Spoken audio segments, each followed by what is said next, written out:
உங்களுக்கு ஞாபகம் இருக்கும், மட்டக்களப்பு மாவட்டத்தில் அனுரகுமார திசாநாயக்க கூறினார், குற்றம் செய்தது பிள்ளையான் என்றாலும் கூட கைது என்பது சட்ட ரீதியாக இடம்பெறும் என்று. சட்ட ரீதியாக இடம்பெறும் என்று தொடர்ச்சியாக என்பிபி அல்லது ஜேவிபி அரசு வலியுறுத்தி வருது. அப்படியாயின் பொதுமக்களுடைய கூற்றுக்கள் அல்லது பொதுமக்களுடைய சாட்சியங்கள் அடிப்படையில் தான் இந்த கைதுகள் நகர்ந்து செல்ல போகின்றன. அதிலும் இன்னும் ஒரு விசேஷம் இருக்கின்றது. கற்றுக்கொண்ட பாடங்கள் நல்லிணக்க ஆணைக்குழு முன்னிலையில் வாக்குமூலம் அளித்த பலருடைய வாக்குமூல தரவுகளும் தட்டப்பட்டு கொண்டிருக்கின்றன. அது மட்டுமல்லாது மனித உரிமைகள் ஆணைக்குழுவில் வழங்கிய முறைப்பாடுகள் தட்டப்படுகின்றன.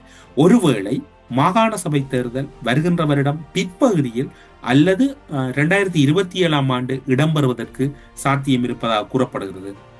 அப்போது துணை ஆயுத குழுக்கள் அல்லது ஆயுத குழுக்கள் என்று கூறிய யாரும் நடமாடுவதற்கு வாய்ப்பில்லை என்று இன்னும் ஒரு தகவல் இருக்கின்றது. இன்னும் ஒரு மேலதிகமான தகவல் கொழும்பில் இருந்து கிடைக்கப்படுகின்றது.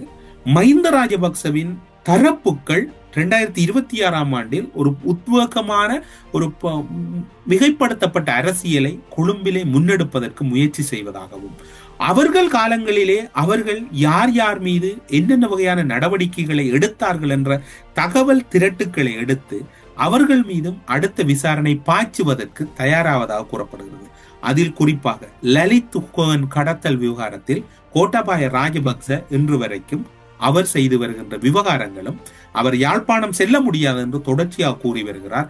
லலித் குகன் கடத்தல் எவ்வாறு இடம்பெற்றது, யாரை வைத்து இடம்பெற்றது, யாரை அதற்காக கோட்டாபாய ராஜபக்ச பயன்படுத்தினார் என்கின்ற தகவல் வரைக்கும் பெறப்பட்டிருக்கின்றார்.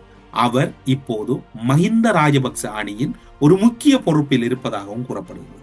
ஒட்டுமொத்தத்தில் கடந்த காலங்களில் கடத்தல் காணாமலாக்குதல் செய்த அத்தனை பேரும் இப்போது தண்டனை அனுபவிப்பதற்கு வாய்ப்பு இருக்கின்றது. இவ்வாறாக பார்க்கின்ற போது இப்போது விசாரணைகள் சூடுபிடிக்க மீண்டும் ஆரம்பித்திருக்கின்றன. சாணி அபேசகர தனிப்படை அமைத்து இந்த விவகாரங்களை கையாள போகிறார். தமிழ் ஆயுத குழுக்கள், குறிப்பாக டிஎம்பிபி, இபிடிபி போன்ற கட்சிகளோடு இருந்தவர்களுடைய விவரங்கள் சேகரிக்கப்படுகின்றன. கருணாவோடு நெருக்கமாக பயணித்தவர்கள், விடுதலை புலிகள் அமைப்பிலிருந்து கருணா பிளவுபட்ட போது விடுதலை புலிகள் அமைப்பிலிருந்து கைமாறப்பட்ட ஆயுதங்கள், மட்டக்களப்பில் அதிகளவான ஆயுதங்கள் பல பிரதேசங்கள், குறிப்பாக முஸ்லிம் பிரதேசங்களில் கூட விற்பனை செய்யப்பட்டதாக சில போராளிகள் தங்களுடைய வாக்குமூலங்களை வழங்கி இருக்கின்றார்கள். அந்த காணொலிகள் பெறப்பட்டிருக்கின்றன. கருணா பிரிந்து சென்ற போது எவ்வகையான ஆயுதங்களை எடுத்து சென்றார் அல்லது கருணா பிரிவின் போது இடம்பெற்ற சம்பவங்களும் இப்போது தோண்டப்படுகின்றன. ஒட்டுமொத்தத்தில் விசாரணைகள் தீவிரப்படுத்தப்படுகின்றன.